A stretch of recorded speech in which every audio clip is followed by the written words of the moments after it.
Welcome to the hottest real estate topics on the planet, keeping you up to date with all the creative ways to buy and sell real estate without bank qualifying, so anyone can build real income starting today. Here is another great show with Dealmaker Bill and Pete the Rookie.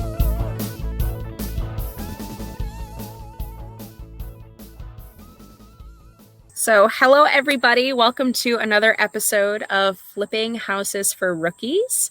I am here today with Sean, the deal maker himself, the OG. He is taking a break this week. So Sean has agreed to help out with the podcast this week. For those of you who don't know me, my name is Jessie. This actually says Jessie Hawthorne, but that's obviously my maiden name. I'm Jessie DePonte. And I have been following my dad around for over 10 years now, just watching him build his business. He's helped me quite a bit with my own real estate business, which I do have. So yeah, that's who I am. Sean and I are here to talk about house hacking today, which is a really cool technique to help you kind of get started in real estate. So Sean, do you want to share with us what house hacking is and kind of give us the background? Yeah, of course. So you guys know, I'm no guru. I'm podcasting from a house hack as we speak. So this is real knowledge. I've house hacked. I've helped friends house hack. And I think if you're looking to get started in real estate, it is the number one way to get your feet wet and start towards financial freedom. So what a house hack is simply a duplex, a triplex, or a fourplex, which if you don't know, that's just how many units are in it, how many doors, separate entrances is key. For example, a duplex, you basically live in one side of the duplex and you rent out the other side of the duplex to tenants. And the whole point is you get great financing options with low down payments. You can do what's called an FHA loan. So basically you can take loans that are, really great down payments, really great, like 3%, really great rates, and then use that as an investment, financing. So it's almost like cheating in a way, and then use your tenants, income and rent to apply it to your mortgage payment to pay down your mortgage for you. And obviously the more units you do, the more it pays down. So for example, I went from paying $1,500 a month in rent to buying this fourplex in East Hartford, and now I get paid $800 a month to live here. So not only do I live rent free, I get paid to live here. And that's the power of house hacking. Yeah, it's pretty amazing. So my house hacking is different, which I'm glad we have different stories here, right? So my house hacking is, I actually live in a single family house. We bought our house in, it was a foreclosure. We bought it for, just to give some real numbers, we bought it for $158, I believe was the number. And then we did something called a 203K mortgage, which is really another whole podcast in terms of what that is and how that works. So basically 203K is where you get two loans. You get your mortgage and then you get your renovation costs. So we put about, I think we put in about $35,000 of work into our house. So we did furnace, we did everything but the roof. Of course, we just had to do the roof. Of course, that's how it works, right? Right. So we did everything but the roof. And the plan is that this was a starter house for us. And that when we were ready, we were going to purchase another house, or we were going to sell this house. But either way, we were going to put tenants in this house and get some income and have it pay for a future mortgage in a different house. Or we were going to sell it. The house, we own it for right now with all of the renovation money. I believe last I checked, like $178. And right now, according to Zillow, we could list it for, the market is hot. So obviously, the numbers are a little high, but I think last I checked, it was like 309 that we could list it for. So a different way to house hack, but you know, I love the idea of a multifamily or, you know, different units, because like you said, the more streams of income that you can have come in, I mean, the better, for sure. Right. And, you know, just to circle back, like the number one reason to house hack, whether you do it like in a way that you do, and, you know, buy a house that needs a lot of work and then fix it up using a owner financing method. And all that means is you have to live in the property for at least a year, and then you can do whatever you want with it. Like you could start renting your house. But the number one way, like people are wondering, you know, why should I house hack? The number one reason is, you know, if you're in real estate, whether you're doing creative or not, you need disposable income for marketing, for down payments, for unexpected repairs. You can't do real estate without money. You could do it with less money by using creative, but you're still going to need money. And I think the average people between car payments and house payments, I think the math is it's like 66% on average of all people's expenses. Imagine how much money you could put towards real estate each month if you just took, you know, that $1,500 mortgage, $1,600,000 of rent that you're just throwing away. Imagine if that was gone and you could spend $1,600,000 or $1,600 a month on real estate, whether through coaching or through marketing, or, you know, you just imagine if someone gave you a check for $1,600 per every month and said, hey, spend this however you feel best in real estate, and how much farther you would get in, you know, a year's time. So Absolutely. It's the biggest benefit I've seen. I think so, for sure. And I think what makes it so nice is that, you know, as long as you have, you know, as long as you can qualify for your own mortgage, that's really your upfront cost. I mean, there's not any additional costs that you really need to come up with, unless you need renovations or something like that. But it's a really simple way to really just get your feet wet and get the experience. Right. So I think the next thing to transition to is kind of now that you know how great house hacking is and what it is, kind of how you can do house hacking yourself and the types of house hacking. So I think the most important thing to talk about is first the two types of financing. So like with my house and with a lot of houses, you'll do what's called an FHA loan, which just the only requirements for it is to qualify with credit. And then you have to live in the property or have intentions to live in the property for 1 year. So if your job moves you out of state, or you lost a family, or any other reason, you can get out of the loan. It's just you have to have the intention to stay there for a year.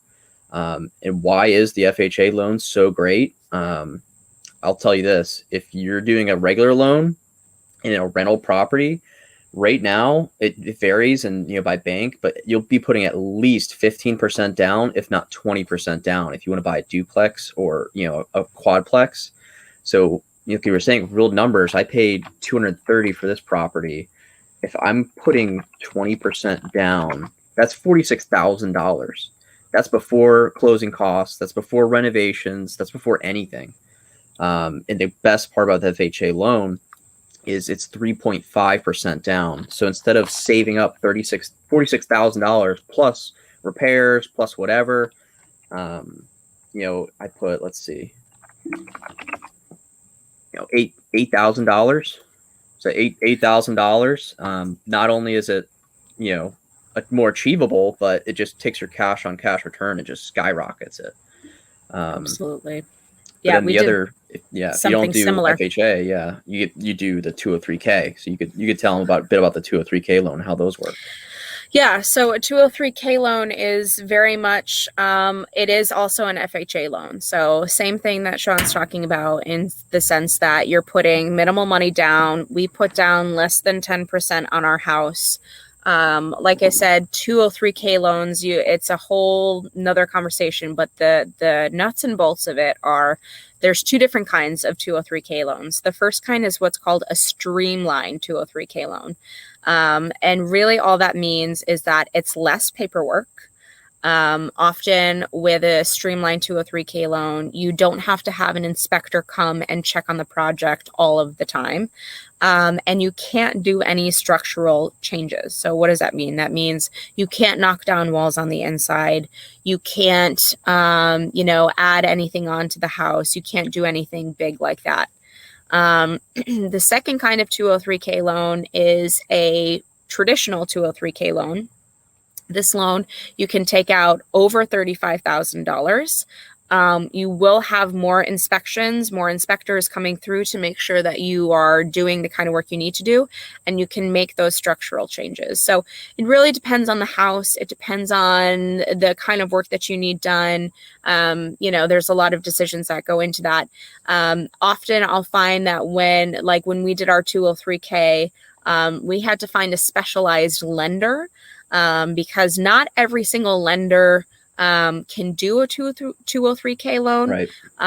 So you really want to be careful of that, or they'll tell you that they can, but there's so many nuances to this loan that you really want to make sure that you find somebody who is knowledgeable about a 203K. So Yep. right. So otherwise it's a standard FHA loan.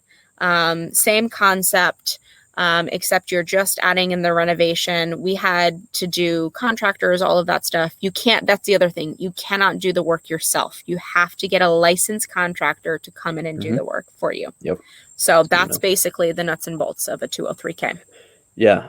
Yeah, exactly. And if people are sitting there wondering, should I do a 203K or should I do a standard FHA? It's very, very simple. It just comes down to how much work does the property need.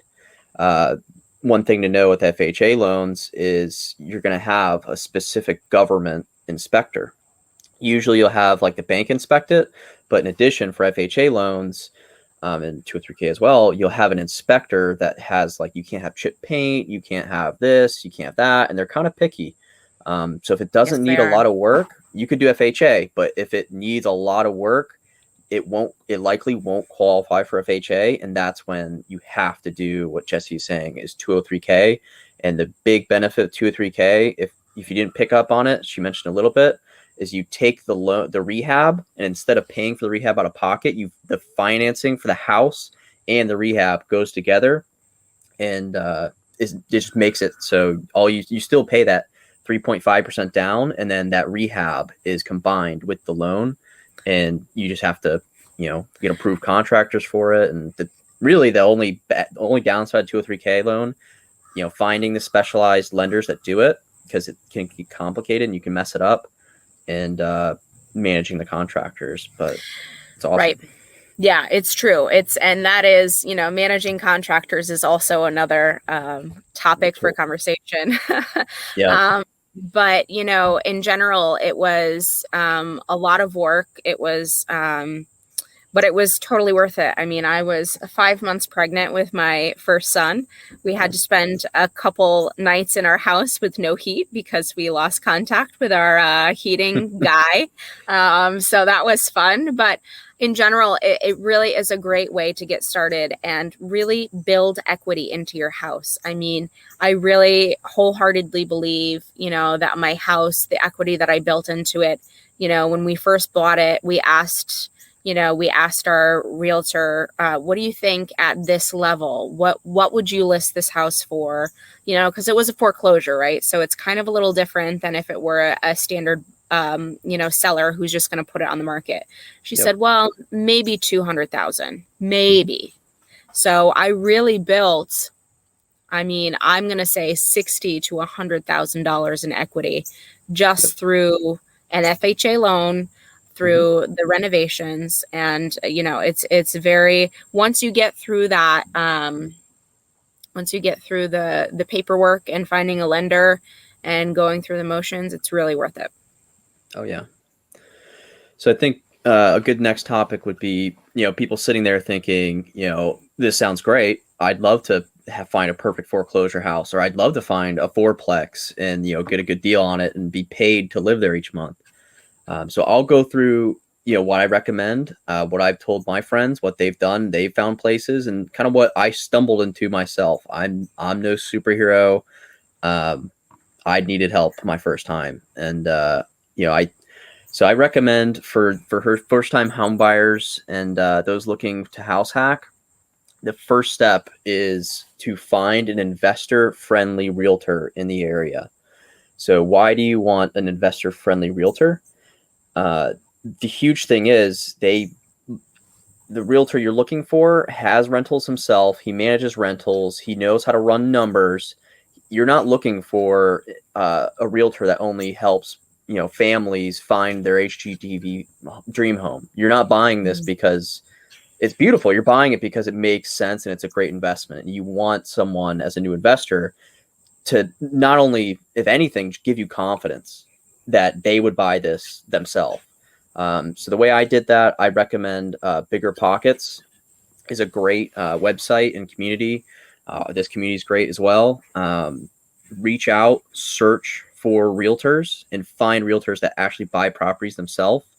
And the first step is to have a great relationship with that realtor. Call a few, find the one that fits you and you're comfortable with and you trust, and have them set you up with MLS access. So if you're totally new, MLS access is just the official where realtors list all their properties. Have them set you up for a search in the area that you're interested in and get alerts on new duplexes, triplexes, fourplexes, whatever you're looking for in the area. Get alerts for when new ones pop up. And then you're also able to do searches to look for what's already on the market. And basically, the first step is to get set up with that search. And then as things start popping up, do your due diligence as much as you can yourself before calling your realtor, and run the numbers and look at the pictures. And then as soon as you think something might make sense, give your realtor a call and, set up a tour and, just start doing it. That's like really the best first step is, form a good relationship with a realtor who owns investments and get that MLS, alert set up like today. So that's like the easiest first step. I think that's great. I never thought about it that way, but it's so true. Finding a realtor who gets what your end game is, who gets that you're eventually going to have to look into getting tenants. It's a totally different experience than, you're right, than the typical family who's looking, to have a pool in their backyard and a white picket fence. So great advice. Oh, yeah. I love that. That's great.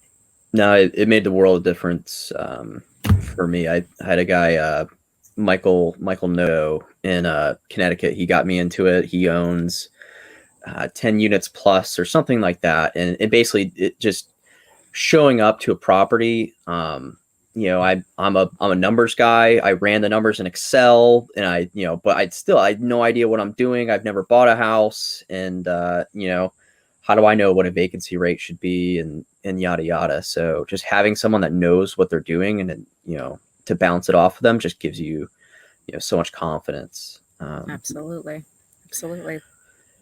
Now, I think the next thing that would make sense to tell people is, I mentioned, first getting alerts and finding properties, but the next thing you have to do once you start finding properties is learn how to run numbers. So if you actually, realtors are paid for their time.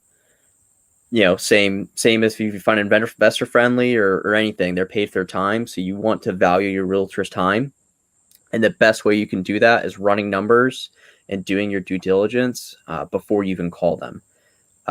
Because if you see a duplex pop up and you call your realtor and you see another duplex pop up, you're just the boy who cried wolf, and they're going to start ignoring your calls. Because it's basically to them, it's how much time do I have to spend. It's a time versus money thing. And if you become a really needy buyer, and you're not only, because the average transaction, he's basically just showing a house to someone saying, hey, do you like it? Yes or no? But with you, he's basically teaching you real estate and evaluating deals for you. It's a lot more work. So you really want to be weary of their time and value their time and appreciate it by running numbers yourself and not calling them every single house that pops up. Only call them for really good fits or, once you look into it. Yeah, absolutely. And I mean, the numbers, Speaking, coming from an English professor who has no math concepts, like very minimal math concepts, Mhm. I think that the numbers, Sean, that you're probably referring to are pretty easy to run. You're Yeah. really most likely just looking at, the income against the debt, how much money you're going to take in, how much money you're going to put out, and finding that sweet spot of and the other thing you have to think about too, currently as a landlord, there comes a certain time where you say, okay, right now my profit is $600 a month. Is that worth my time? Is that, is this a duplex that I could, is there a lot of maintenance that I'm going to have to do, all of that kind of stuff. So I think that's a great point, and that you really want to make sure you find the right property that has enough profit for you that it's worth it. Because I don't know about you, Sean, but I get those calls where it's like my tenant saying, hey, this is going on, hey, that is going on. Right. So it is a job, so you just have to make sure it's worth your time and your energy too, for sure. But you find the right deal, and it is worth it.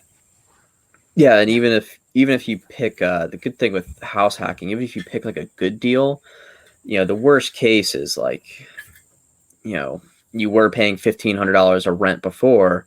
Now you pay $800, but that goes down towards principal reduction. You have an appreciating asset, tax benefits. So even if you fail, it basically house hacking. It's very hard to completely fail, but it is possible to have a home run versus like a double or a base hit.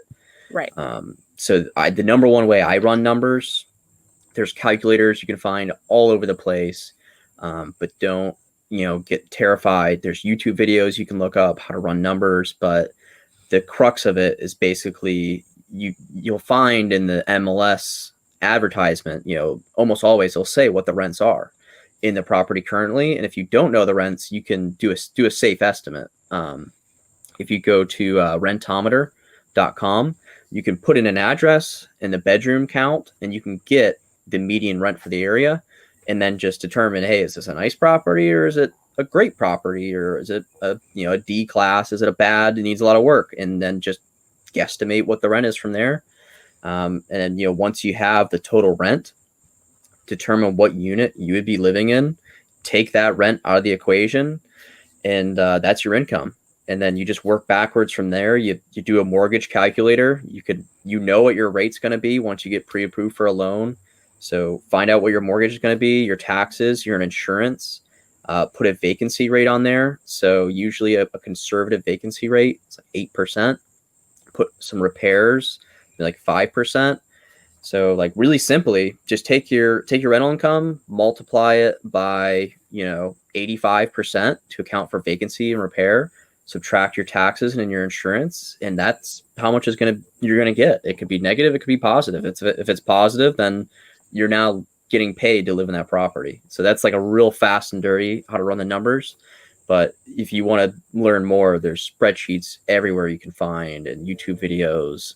But the best way to not only get your feet wet, but learn real estate is just looking at a ton of properties and running your numbers. Absolutely. You'll start doing it in your sleep after doing 6, and you'll know a general rule of thumb. It's a real just lick the thumb and see is the 1% rent rule. So usually you'll know if a house hack has a chance to be cash flow positive if the rent is 1% of the purchase price. So if it's like a $200,000 house, you're going to be looking for at least $2,000 in rent. If it's below that, usually what it means is you're not going to be able to be cash flow positive, but usually you'll be in a market that has a greater chance to appreciate. So your cash flow won't be as good, but you have a chance to, have a house that appreciates like crazy. So it's usually where the trade-off is. You'll see higher percentage in like the Midwest. Ohio is great. Connecticut's okay.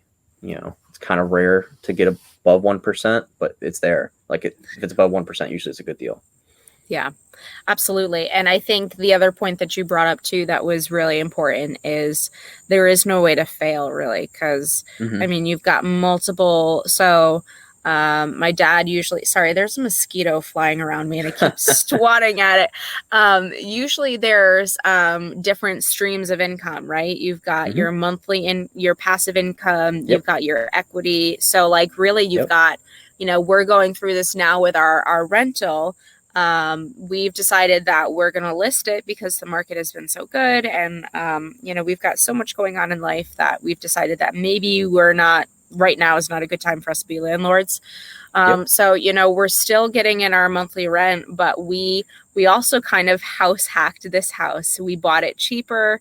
We're going to put it, we're not living in it. So really it's not a house hack, but we bought it for cheaper. And we're listing it for higher because that's market value.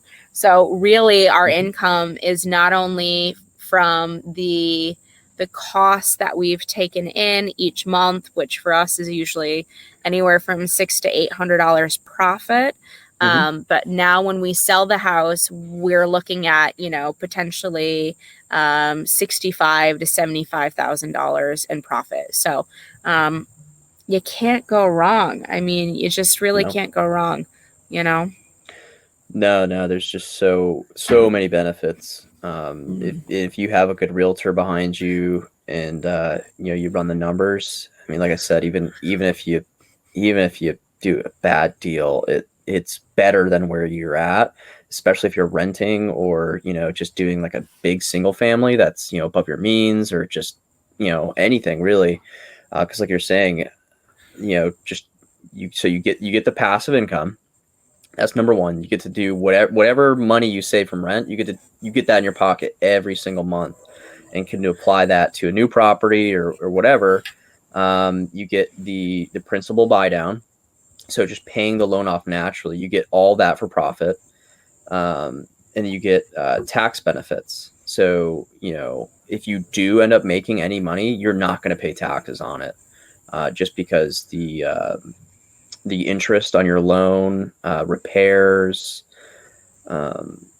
depreciation. I mean, by the time you account for all those, not only are you able to, any income you make from the property is tax free, you can also apply that to your if you have a main job like a W-2, you can reduce your primary income up to $25,000 per year with your property. So if you have to make 10 grand in repairs in your property, you basically get to save that in taxes on your primary income. So it's just so awesome for so many different ways.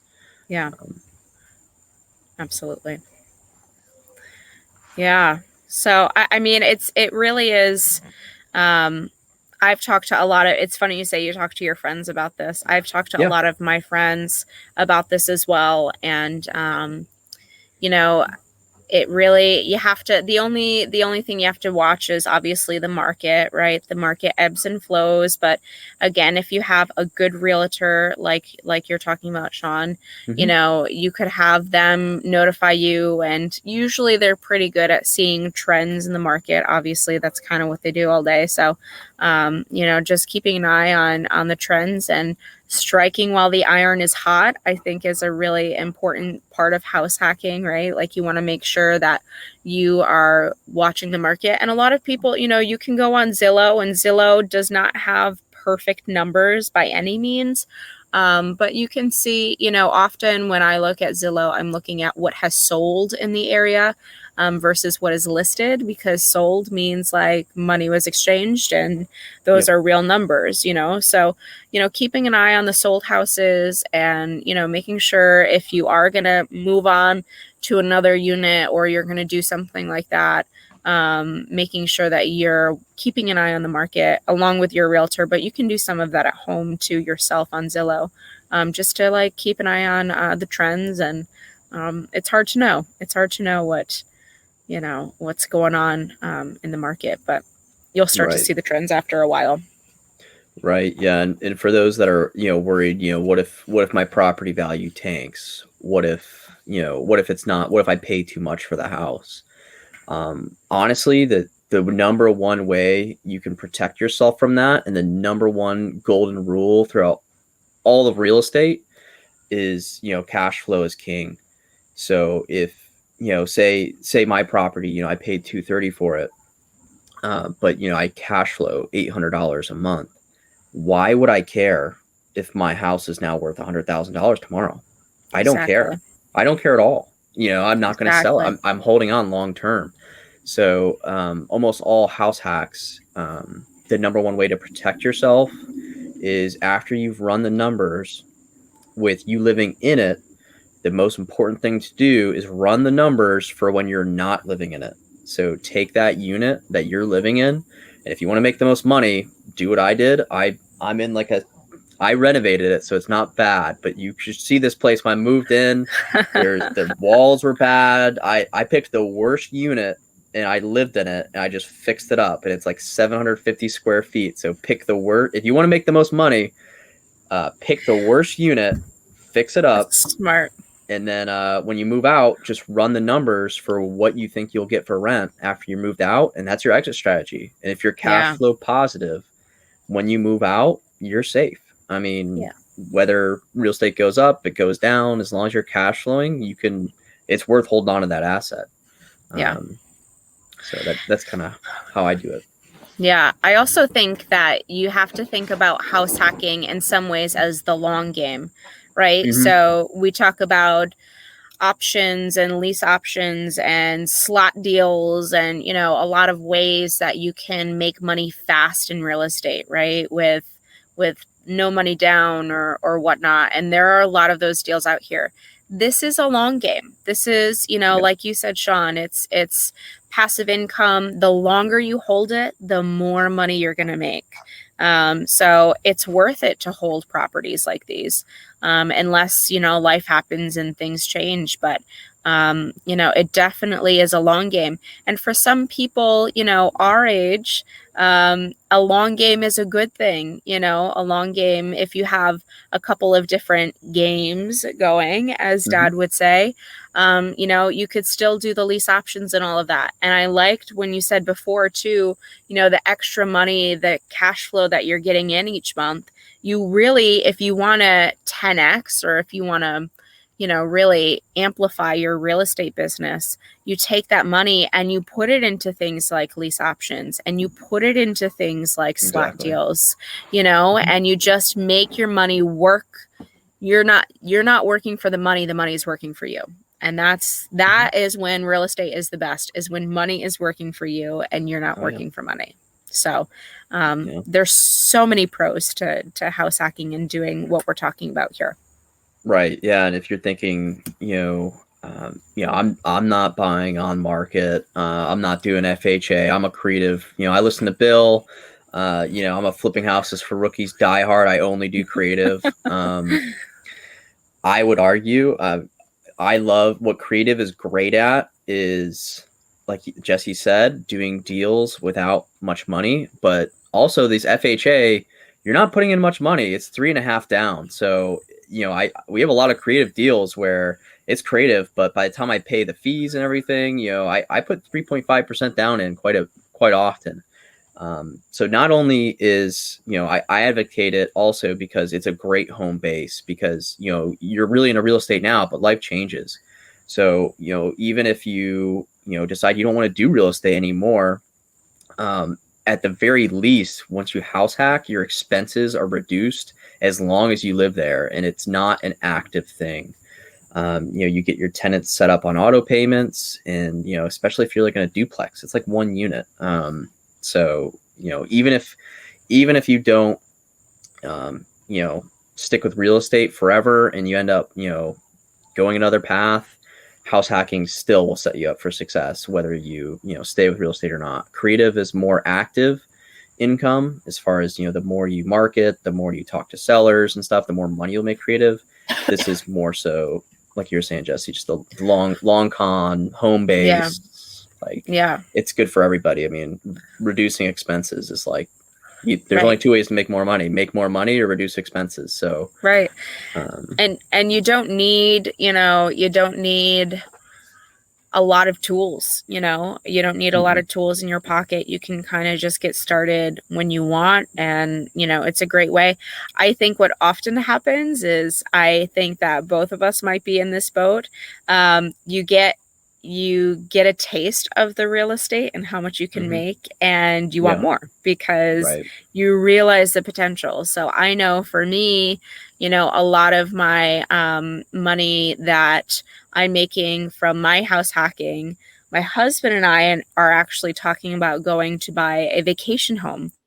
And we're thinking about trying out the whole Airbnb thing, which my dad is like, oh, you could try that. I've never done that before. So that might be an adventure that we'll go on together, because I think that's another, just diversifying your streams of income and how they come through and the different strategies. And, I think having multiple different kinds of real estate going at the same time is just optimal for making the most amount of money in any situation.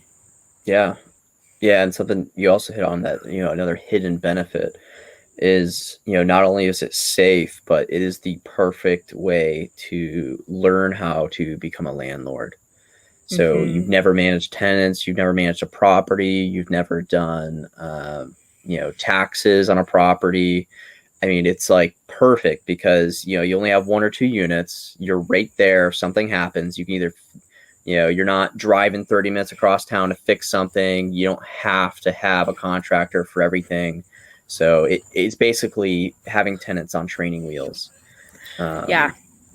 And as somebody who has the opposite, where I don't live in the house that I rent out, it is a great benefit, because the other thing that happens is, depending on your tenant, sometimes things are going on in the house and they notice a drip, but they don't say anything. Ask me how I know. This is what I'm going through right now. It starts as a little drip and they don't say anything because they don't think it's a big deal.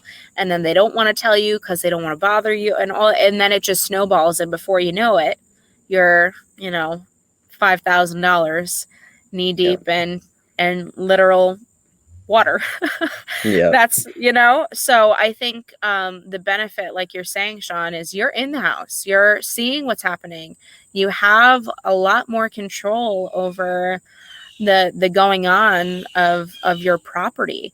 Things like, you're not gonna have to, right now we pay for lawn service to go do our yard.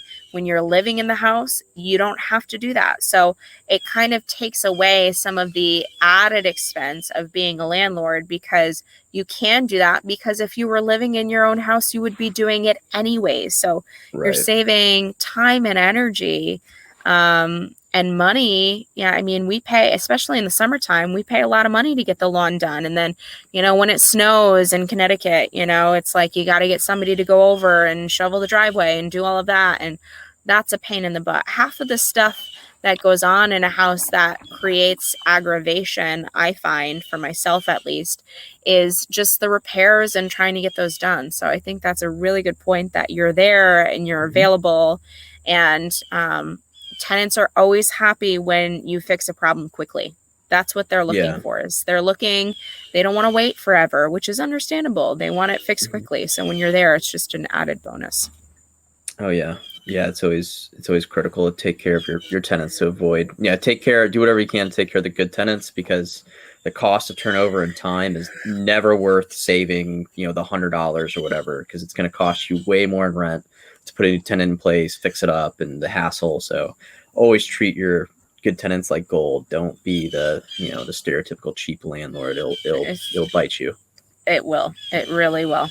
Absolutely. So another great hidden bonus that I learned, while looking for houses, a lot of people get scared finding tenants because there's this big hammer going around called fair housing laws. So there's all these rules you got to follow. You can't treat anyone differently. You can't give someone preferential treatment. You have to consider Section 8. And for anyone that owns a lot of properties and rents them out, they know everything about it. As a first-time homeowner, it's just going to be scary because people get sued and people get in trouble. But the biggest benefit to house hacking, tenant-wise, is you live in the home. So you don't have to follow fair housing laws. You get to pick whatever tenant you want, and you don't have to worry about whether you tell people, oh, I take Section 8, I don't take Section 8. Since you live in the property, you are allowed to pick your roommates and not have to worry about fair housing laws. So if you're worried about, either breaking the laws or you're worried about living next to someone crazy, you get to pick who you live next to. The only thing is, if you inherit tenants, hopefully you're able to meet them and judge whether they're crazies or not, and whether it's worth inheriting the crazies. I inherit tenants all the time. It's just training tenants is a knack, and it's a learned talent. It really is. And it really can be. I mean, I think it's just, I think that's a great point. I know when we, in our rental, we did accept Section 8 for the same reasons. We didn't end up going with somebody who was a Section 8 tenant, but, and that's a great program that provides a lot of need to a lot of people. And I'm glad it's an opportunity for people. But yeah, I think that, again, if you want to talk about a whole nother podcast, it's screening tenants and relationships with your tenants. I mean, communication is huge. You want to communicate with them often, but you've got a great point, in terms of not having to worry about some of those additional, additional laws or additional, considerations that you might have to have if you're not living there. So, I think that's a really good plus. Yeah, if you're a brand new investor, and the last thing you want to do is have to worry about how to do the paperwork for a Section 8 tenant. What's a Section 8 tenant? I mean, you want to keep it simple for your first time. And another thing I thought of is, for you, there is a benefit where you live in the property, you don't have to shovel, you don't have to, do the lawn care, you don't have to pay for mowing the lawn. But I'm totally different. I'm always at a battle for time. And I will pay for time every time. So I'm the opposite. The biggest benefit for me is I haven't mowed my lawn a single time since living here, and I haven't shoveled my driveway a single time, because when I pay for it, it's tax deductible.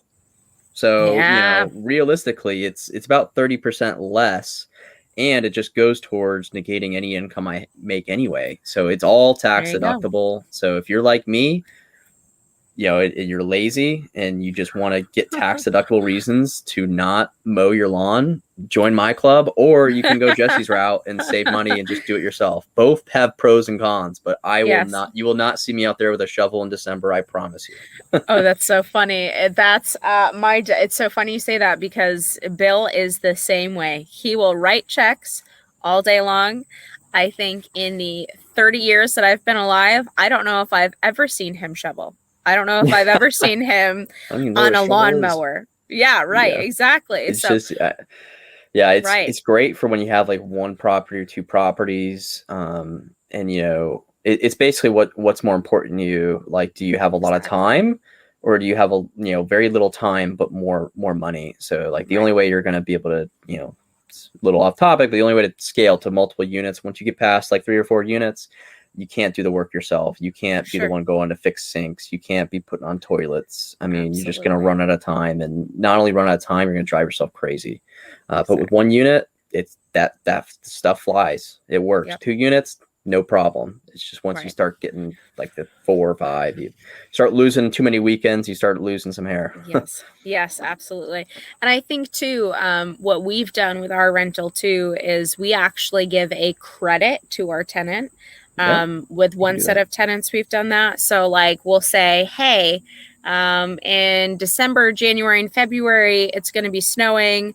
If you make sure that you clear the driveway and clear the sidewalks, we'll reduce your rent by $100. So that's also another way. They're already there. They're on the property, and they can just make it happen. We did that for a little bit. And then we ended up changing it. So now we just pay for a service. But either way, no matter which way you slice or dice it, you're right. There's pros and cons to both ends. My husband's a Home Depot man, do it yourself, don't tell me how to do it kind of guy. So I don't do any of that stuff. I do all the the back end paperwork, Yeah. leases, all of that. So we make a pretty good team. But yeah, so you're right. It depends on what you value more, time or money at that point. Totally. Absolutely. Well, I think we're getting towards the end. So to recap, we covered, what a house hack is, what the huge benefits are for, it being your first investment, how to, I think the best first step towards financial freedom you can ever take, in my opinion. The first step to finding a house hack, finding an investor-friendly realtor. We talked about financing options, whether you do FHA or 203K. We talked about how to run the numbers. We talked about tenants. We talked about shoveling. We talked about, I think we ran the whole gambit by the end of it. So hopefully people got a lot and know, if they hear the term house hacking, they at least know what they're talking about. And exactly, I hope people take action today and, go on Bigger Pockets, go on whatever website and find a realtor today and start taking action, because it's the best first step you'll ever take. It really is. And I think, Sean, that's what's so cool about this is you can take action literally right now, today.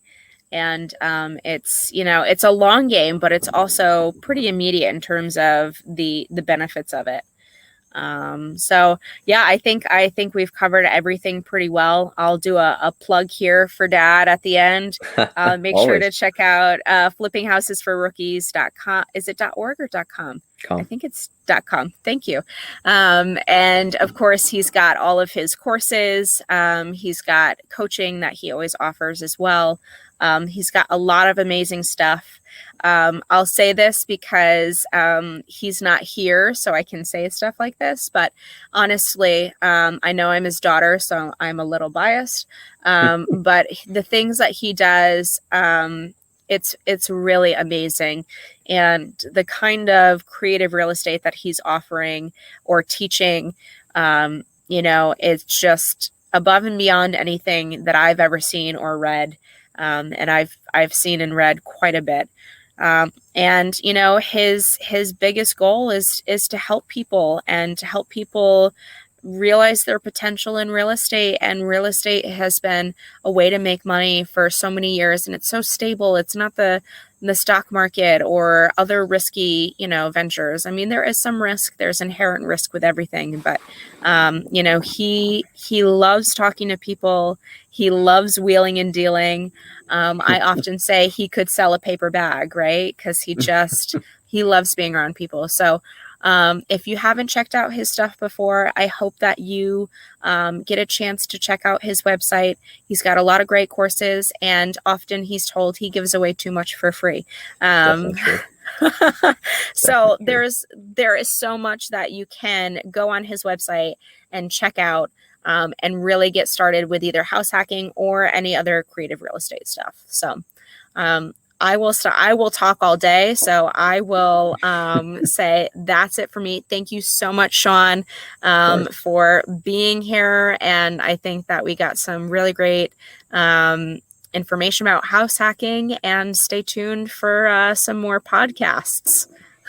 All right. We're over and out. Over and out. Thanks for tuning in to the hottest real estate topics on the planet with Bill and Pete. If you want to continue learning how to buy and sell real estate without money or credit, head over to flippinghouses.club for some cutting-edge real estate wealth tools. Or contact us at info@flippinghouses.club.